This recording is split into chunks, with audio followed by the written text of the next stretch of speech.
जुलाई 2025 का महीना प्रारंभ होने जा रहा है। तो एक तरफ शनि जैसा पराक्रमी ग्रह अपना गोचर परिवर्तन करेंगे अर्थात वक्री अवस्था पर आएंगे, तो वहीं पर शुक्र देव पूरे इस महीने छठे भाव पर स्वराशि के विद्यमान रहेंगे। देखा जाए तो एक नहीं बल्कि पांच ग्रहों का परिवर्तन गोचर इस महीने पर होने जा रहा है। क्या होगा, कैसे होगा, इसको बड़े ध्यान से समझिएगा। सबसे पहले प्रारंभ करते हैं प्रथम डेट जो आने वाला है 13 जुलाई का। 13 जुलाई से लेकर के 28 नवंबर तक शनिदेव वक्री अवस्था पर रहेंगे और यही शनिदेव अभी अभी धनु राशि के जीवन पर जो अढ़ैया लगा है, एक तरफ ऐसा भी मान सकते हैं कि इस अढ़ैया से मुक्ति का एक समय होगा, क्योंकि शनि जब चतुर्थ भाव पर हैं तो इनका एक प्रभाव आ जाएगा एक घर पीछे, अर्थात जहां पर राहु देव पहले से विद्यमान है। अब शनि का प्रभाव हमको तीसरे घर पर भी देखने को मिला। शनि को हम कैरियर मानते हैं, तो जो काम आपने अधूरा छोड़ रखा है उस कार्य की पूर्ति होने के लिए एक पुनरावृत्ति का एक समय आपको प्राप्त होने जा रहा है। यही नहीं, शनि हमारा कर्म है और ये तीसरे भाव पर ये प्रभावी फिर से होंगे, अर्थात वक्री अवस्था पर आकर के वहां का भी प्रभाव देंगे। तो जो लोग मार्केटिंग में हैं, सेल्स में हैं, स्पोर्ट्स में हैं, आईटी फील्ड से जुड़े हुए हैं, सॉफ्टवेयर फील्ड से जुड़े हुए हैं, इन सबको ज्यादा प्राथमिकता इसके माध्यम से मिलने जा रही है। अब यही शनि चतुर्थ भाव पर जब वक्री होंगे तो इनके देने का प्रभाव, अर्थात जो फल इनको प्रदान करना है, इसके बढ़ जाने का प्रभाव 3 गुना बढ़ जाएगा। अर्थात कोई प्रॉपर्टी खरीदना चाहते हैं, कोई कार्य पेंडिंग है, उस कार्य की प्रवृत्ति के लिए आप आगे बढ़ते हैं और उसकी पूर्णता पर भी आप मुहर लगा पाते हैं। क्योंकि शनि चतुर्थ भाव पर होंगे, कोई प्रॉपर्टी का योजना बना रहे हैं, इस 4 महीने में 28 नवंबर तक वो पूरा हो सकता है। इसके बाद दूसरा गोचर परिवर्तन होता है, ठीक एक डेट आता है 16 तारीख को, और ये 16 तारीख का जब डेट आता है, सूर्य देव जो कि अभी तक चल रहे हैं आपके सप्तम भाव पर, 16 तारीख को ये पहुंच जाएंगे अष्टम भाव पर। 16 तारीख तक का जो समय रहेगा, सूर्य की स्थिति अनुकूल स्थिति है, भाग्य के स्वामी अपने से 11वें घर पर हैं, अर्थात भाग्य का हमको सपोर्ट मिल पाता है।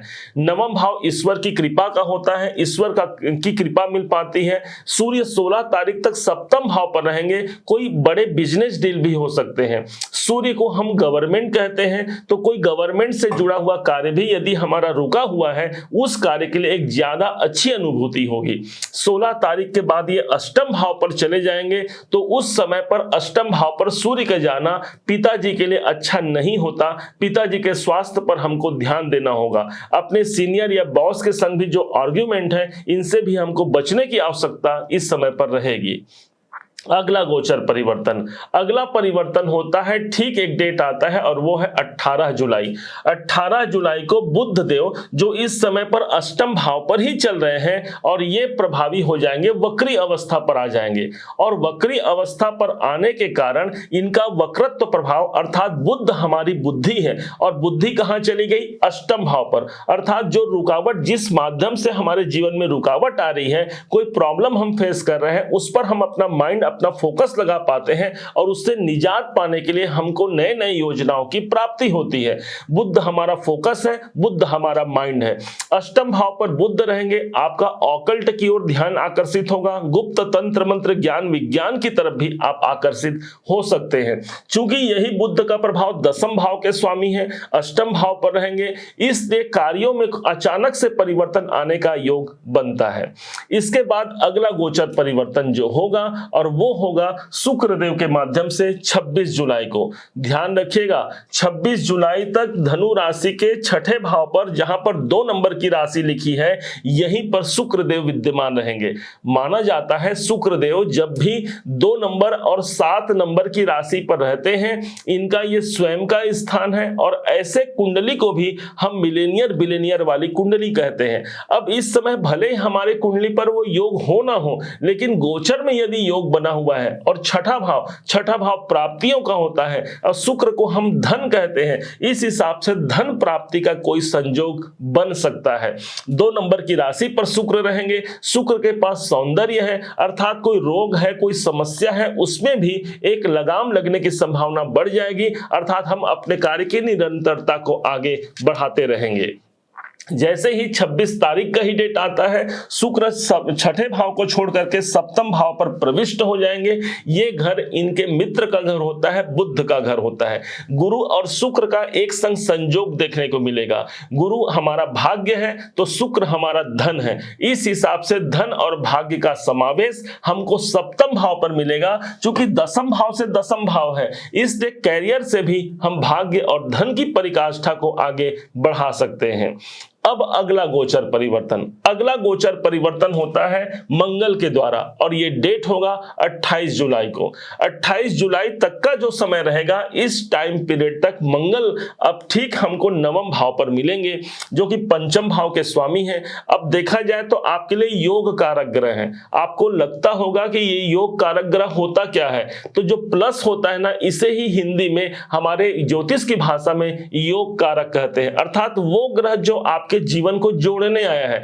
एक योग कारक ग्रह त्रिकोण का मालिक होकर के अपने से पंचम भाव पर, त्रिकोण भाव पर स्थित है, इसलिए ये भाग्य की उन्नति कराएंगे। ध्यान दीजिएगा, मंगल को हम झगड़ा भी बोलते हैं, इसलिए हमने जो सीनियर हैं, बॉस हैं, उनके संग हमको झगड़े लड़ाई से, इस समय पर ज्यादा आर्गुमेंट से हमको बचना भी होगा। पिताजी से भी यही स्थिति बनने वाली है। क्योंकि मंगल को हम ऐसे मानते हैं कि ये हमारी एनर्जी है। अब एनर्जी कहां चली गई? नवम भाव पर। नवम भाव काहे का है? नवम भाव हमारे भाग्य का है। तो अपने भाग्य की उन्नति के लिए हम अपनी एनर्जी लगाएंगे, और मंगल सेनापति है, अर्थात उसको विजय तिलक की प्राप्ति होती है और हम वहां तक पहुंच पाते हैं।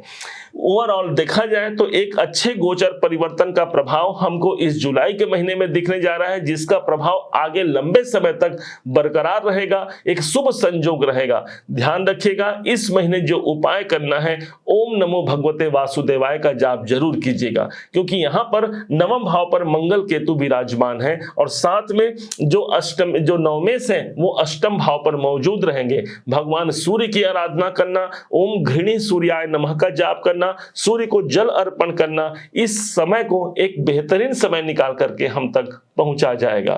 उम्मीद है आप सबने इसे समझा, आप सबने इसे जाना है। यदि आपने इसे समझा है, जाना है, मेरे समझाने का प्रयास यदि आपको सार्थक लगा हो, मेरे समझाने का तरीका यदि आपको सार्थक लगा हो, तो हर बार की भांति इस बार भी अपना प्यार भरा लाइक और कमेंट करना कभी मत भूलिएगा। और हाँ, यदि अभी तक आपने चैनल को सब्सक्राइब नहीं किया है, सब्सक्राइब जरूर कीजिएगा। पुनः एक बार फिर आप सभी का दिवस बहुत मंगलमय हो, इन्हीं शुभकामनाओं के साथ। जय श्री राम।